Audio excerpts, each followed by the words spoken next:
Hi, good morning.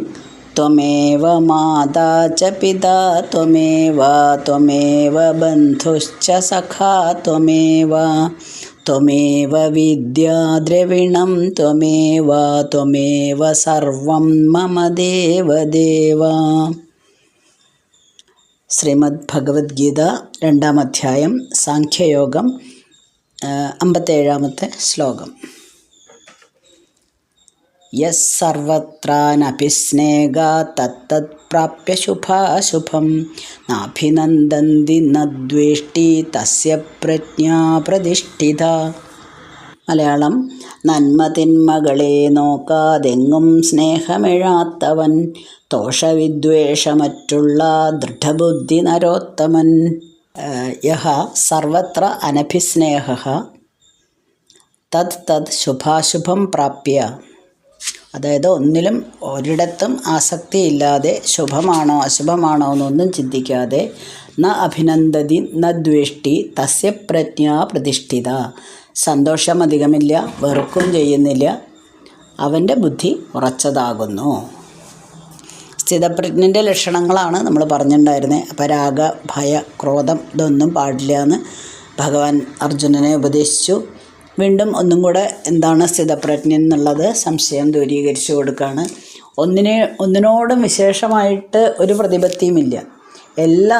ജീവിതത്തിലെ എല്ലാ അനുഭവങ്ങളും തന്നെ സമചിത്തതയോടെ അഭിമുഖീകരിക്കുന്നവനാണ് സ്ഥിതപ്രജ്ഞൻ. അപ്പോൾ ഈ വിഷയത്തിൽ വിരക്തി വന്ന ബ്രഹ്മനിഷ്ഠയായോ എന്നൊരു ചെറിയൊരു സംശയം വരും. നമ്മൾ പണ്ട് ശ്രീനിവാസൻ്റെ ഒരു സിനിമ കണ്ട പോലെ എനിക്ക് ഒന്നിലും താല്പര്യമില്ല, വിഷയവിരക്തി വന്നു, ഒന്നിനോടും താല്പര്യമില്ല എന്ന് വിചാരിച്ച് നമ്മൾ ആത്മീയതയിലേക്ക് അടുക്കുന്നുമില്ല, നമ്മൾ ബ്രഹ്മനിഷ്ഠനാവുന്നുമില്ല. അതൊക്കെ മൂഢന്മാരാണ്. അങ്ങനത്തെ സാധകന്മാരൊക്കെ മൂഢന്മാരാണ്. അപ്പോൾ അർജുനൻ ആദ്യം തന്നെ അതിനായിരുന്നു ശ്രമിച്ചിട്ടുണ്ടായിരുന്നേ. എനിക്കൊന്നും ചെയ്യാൻ വയ്യ, എനിക്ക് ഇവരെയൊന്നും കൊല്ലാൻ വയ്യ, ബന്ധുക്കളെ കൊല്ലാൻ വയ്യ, ഞാൻ ഇനി യുദ്ധം ചെയ്യുന്നില്ല എന്ന്. അങ്ങനെ ഞാൻ ധ്യാനിക്കാൻ പോവാണ്, അല്ലെങ്കിൽ ഏകാന്തതയിലിരിക്കാൻ ധ്യാനിക്കുന്നില്ല, അവിടെ ഏകാന്തതയിലിരിക്കാൻ പോവാണ്, ഞാനൊന്നും ചെയ്യുന്നില്ല, നിസ്സംഗനായിട്ടിരിക്കാൻ പോവാണ്. അങ്ങനെ വിചാരിച്ചാൽ ആത്മസാക്ഷാത്കാരം നേടാനൊന്നും പറ്റില്ല. അപ്പോൾ അതിൽ നിന്നൊക്കെ അർജുനനെ പിന്തിരിപ്പിക്കാനാണല്ലോ ഈ ഭഗവത്ഗീത ഉപദേശം തുടങ്ങിയത്. അങ്ങനെ ബുദ്ധിശൂന്യനും വൈകാരിക ബന്ധങ്ങളിൽ നിന്നൊക്കെ മോചനം വിരക്തനായി എന്നുള്ളതുകൊണ്ടൊന്നും നമുക്ക് ബ്രഹ്മനിഷ്ഠ കിട്ടില്ല. ജീവിതത്തിൽ ഇങ്ങനെ പല പല അനുഭവങ്ങൾ മാറി മാറി വന്നുകൊണ്ടിരിക്കും. അത് ശുഭങ്ങളാവാം അശുഭങ്ങളാവാം. അതിൽ അമിതമായിട്ട് സന്തോഷിക്കുകയോ ദുഃഖിക്കുകയോ ചെയ്യരുത് എന്നാണ്. നിസ്സംഗനായിട്ട് ജീവിക്കുക എന്ന് പറഞ്ഞാൽ ജീവിതത്തിൽ നിന്ന് നമ്മൾ ഒളിച്ചോടണം എന്നല്ല അർത്ഥം. സുഖം ദുഃഖവും കൂടിയതാണ് ജീവിതം എന്നുള്ളത് മനസ്സിലാക്കിയിട്ട് എനിക്ക് സുഖം മാത്രമേ വരാൻ പാടുള്ളൂ, എനിക്ക് യാതൊരു ദുഃഖവും വരാൻ പാടില്ല എന്ന് വിചാരിക്കുന്നത് വിവരക്കേടാണ്. എന്ത് വന്നാലും അത് സുഖമായാലും ശരി ദുഃഖമായാലും ശരി അമിതമായിട്ട് നമുക്കതിനോട് സന്തോഷമോ അല്ലെങ്കിൽ ദുഃഖമോ അല്ലെങ്കിൽ ഒന്നിനോടും വെറുപ്പോ ഉണ്ടാവാൻ പാടില്ല. ഇതാണ് പറഞ്ഞു കൊടുക്കുന്നത്. അപ്പോൾ നമുക്ക് ലൗകികനായിട്ടുള്ള നമ്മൾ മറ്റുള്ളവരെ സ്നേഹിക്കുന്നത് എങ്ങനെയാണ്? അനഭിസ്നേഹ എന്ന് പറഞ്ഞാൽ എല്ലാറ്റിനെയും ഒരുപോലെ സ്നേഹിക്കുക എന്നാണ്. നമ്മളെങ്ങനെ ചെയ്യുന്നത്? നമ്മൾക്ക് വേണ്ടി നല്ലത് ചെയ്യുന്നവർ, നമ്മളെപ്പറ്റി നല്ലത് പറയുന്നവർ, അവരെ നമുക്ക് ഭയങ്കര ഇഷ്ടമായിരിക്കും, നല്ല സ്നേഹമായിരിക്കും. മറ്റുള്ളവരെ നമ്മൾ സ്നേഹിക്കില്ല. ബ്രഹ്മനിഷ്ഠൻ അങ്ങനെയല്ല. ബ്രഹ്മനിഷ്ഠൻ എല്ലാം, ഞാനും അവരും എല്ലാവരും ഒരുപോലെയാണ്, ഒരുപോലെ സ്നേഹിക്കപ്പെടേണ്ടവരാണ്. അതിപ്പോൾ എന്തായാലും മൃഗങ്ങളായാലും പക്ഷികളായാലും മനുഷ്യന്മാരായാലും ആര് തന്നെയായാലും ഞാനും എന്നെ തന്നെ സ്നേഹിക്കണം, ഞാൻ മറ്റുള്ളവരെ സ്നേഹിക്കണം. ഇതെല്ലാം ബ്രഹ്മമയാണ്. അതുകൊണ്ട് നല്ലത് ചീത്ത അങ്ങനെയൊന്നുമില്ല. എല്ലാ ജീവജാലങ്ങളും ഒരുപോലെ സ്നേഹിക്കപ്പെടേണ്ടവരാണ് എന്ന തത്വത്തിലൂന്നിയാണ് ജീവിക്കുന്നത്. ഇനി അടുത്ത ശ്ലോകത്തിൽ വീണ്ടും ഇത് തന്നെ തുടരുകയാണ്. 58-ാമത്തെ ശ്ലോകം. യഥാ സംഹരതേ ചായം കൂർമോऽംഗാനീവ സർവശഃ ഇന്ദ്രിയാണീന്ദ്രിയാർത്ഥേഭ്യഃ തസ്യ പ്രജ്ഞാ പ്രതിഷ്ഠിത. കൂർമ്മമംഗമൊതുക്കുമ്പോൾ ഇന്ദ്രിയങ്ങളെയൊക്കെയും വിഷയത്തിൽ നിന്നകറ്റുന്ന വിശുദ്ധൻ സ്ഥിരബുദ്ധിമാൻ. അന്വയം യഥാ അയം സർവശഃ ഇന്ദ്രിയാർത്ഥേഭ്യഃ കൂർമഃ അംഗാനി ഇവ ഇന്ദ്രിയാണി സംഹരതേ ച തസ്യ പ്രജ്ഞാഃ പ്രതിഷ്ഠിത.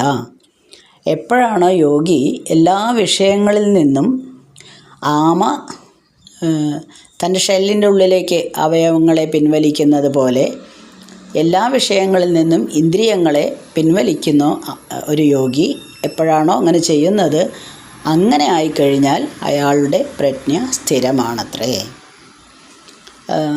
നമ്മൾക്ക് ഇന്ദ്രിയങ്ങൾ എല്ലാം നമ്മൾ ഇതിനു മുന്നും പറഞ്ഞിട്ടുണ്ട്, ഇന്ദ്രിയങ്ങളെ രസിപ്പിക്കാതെ നമുക്കൊരിക്കലും ജീവിക്കാൻ പറ്റില്ല. ഇന്ദ്രിയങ്ങളെല്ലാം പുറത്തേക്ക് തുറന്നാണ് ഇരിക്കുന്നത് നമ്മുടെ ശരീരത്തിൽ.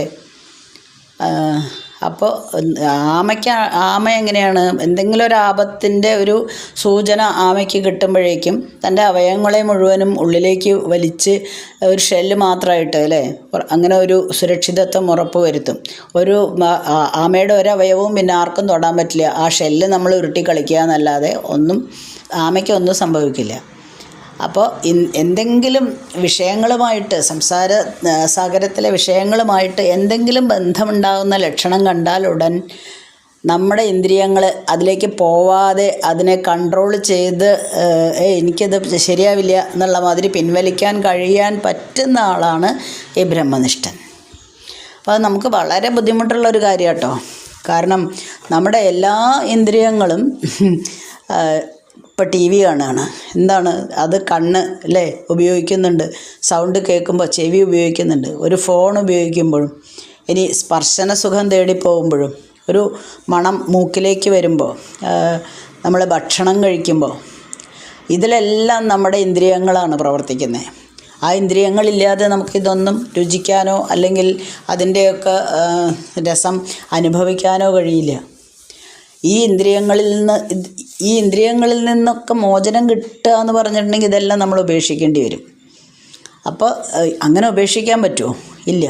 അതുകൊണ്ട് നമുക്ക് ആഗ്രഹം ഉണ്ടെങ്കിൽ നമ്മൾ ചെയ്യണം. പക്ഷേ ഇന്ദ്രിയങ്ങളെ അടക്കി വയ്ക്കുക അല്ലെങ്കിൽ കുറച്ചും കൂടെ കൺട്രോൾ ചെയ്യുക. ഇപ്പോൾ ഒരു അന്ധനായിട്ടുള്ള ഒരാളാണ്, അവരുടെ മുന്നിൽ ഒരു ലോകസുന്ദരി വന്ന് നിൽക്കുകയാണ്. എന്താണ്? ഒന്നുമില്ല, അവർക്ക് ഒരുപോലെ തന്നെയാണ്. നമ്മൾ ചെന്ന് നിന്നാലും ഇനി സൗന്ദര്യമേറെയുള്ള ഒരു സ്ത്രീ നിന്നാലും ഒരുപോലെയാണ്.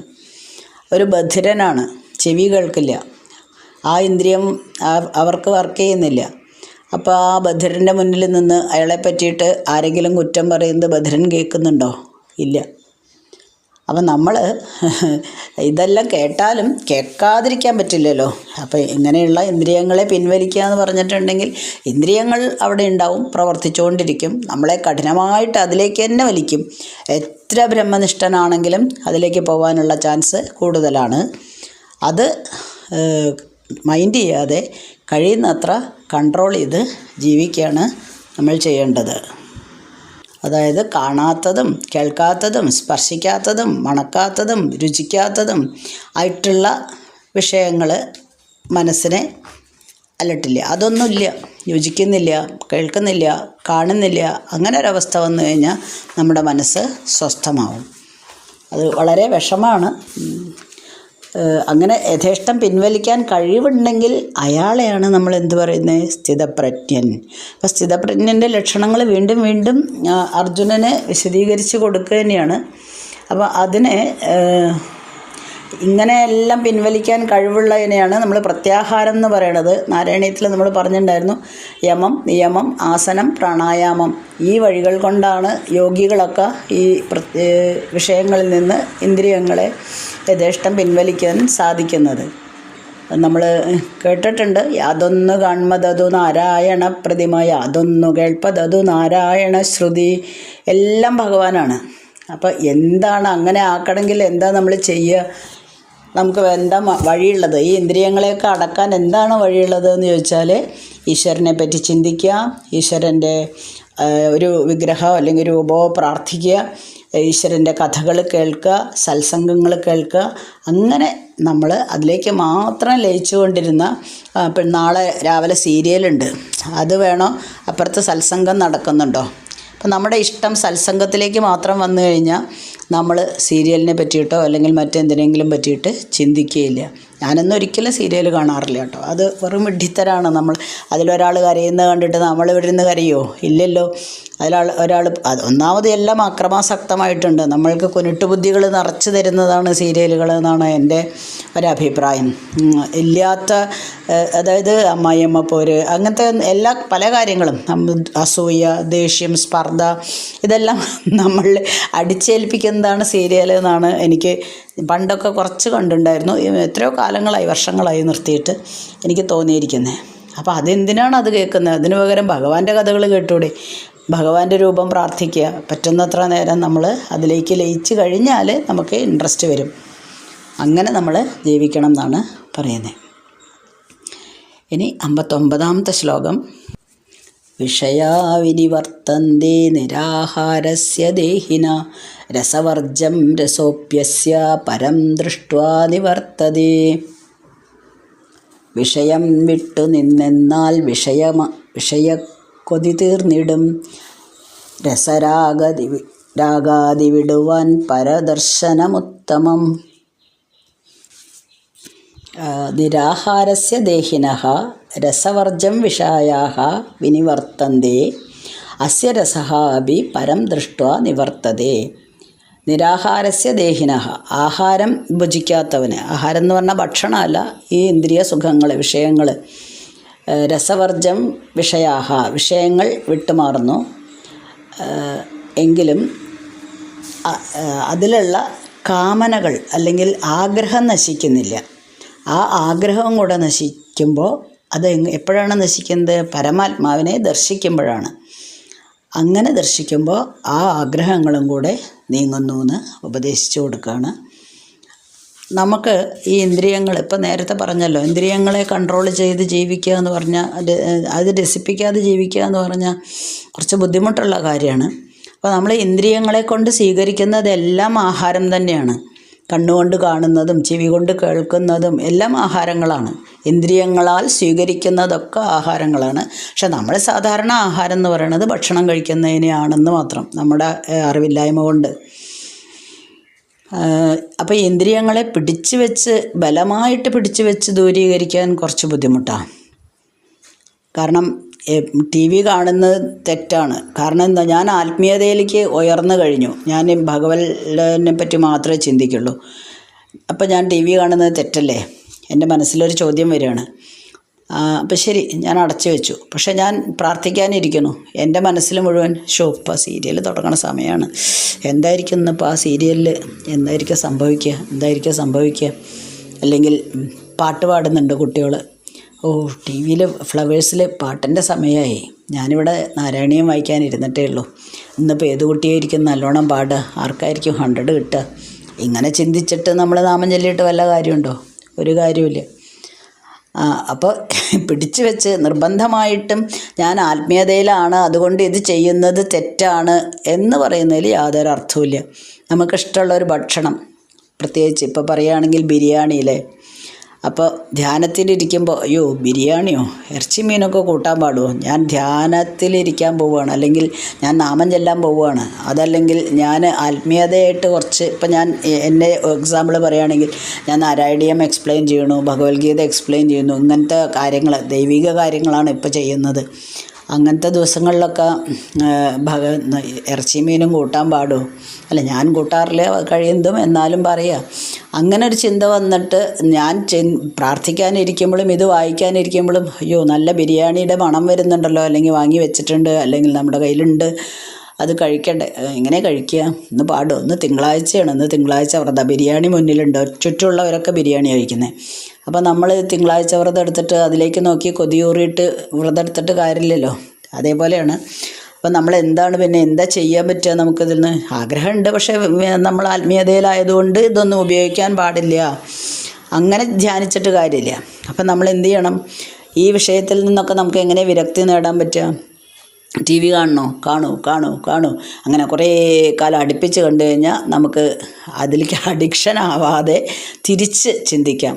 അയ്യോ ഇത് എന്തിനാ എൻ്റെ സമയം ഞാൻ വെറുതെ കളയല്ലേ? ഒന്ന് ആലോചിച്ച് നോക്കൂ, 5:30 മണി മുതൽ 8:30-9 മണി വരെ സീരിയലുണ്ട്. അത്രയും നേരം മിക്കവാറും പെണ്ണുങ്ങൾ മുഴുവനും എല്ലാവരെയും കുറ്റം പറയുന്നില്ല, കുറേ പേര് ടി വിയുടെ മുന്നിലിരിക്കുകയാണ്.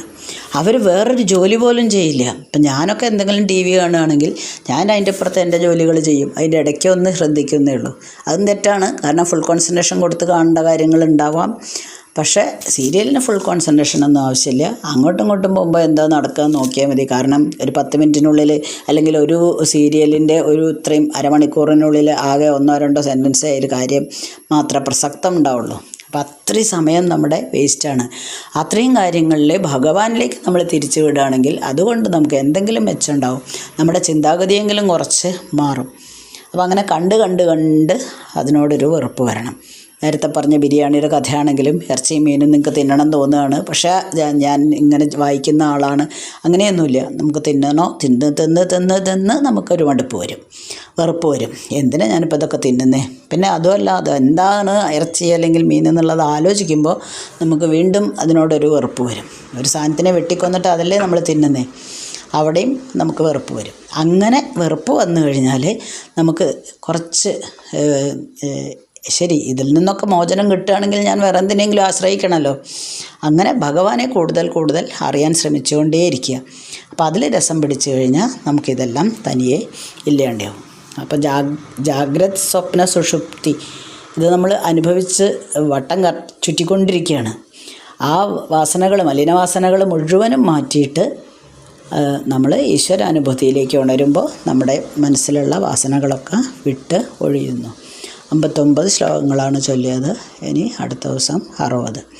അസ്മിൻ പരാത്മന്നനുപാത്മകൽപേതുമിത്തമുത്ഥാപിത പത്മയോനി അനന്തഭൂമാ മമ രോഗരാശിം നിരുന്ധിവാദാലയവാസ വിഷ്ണു.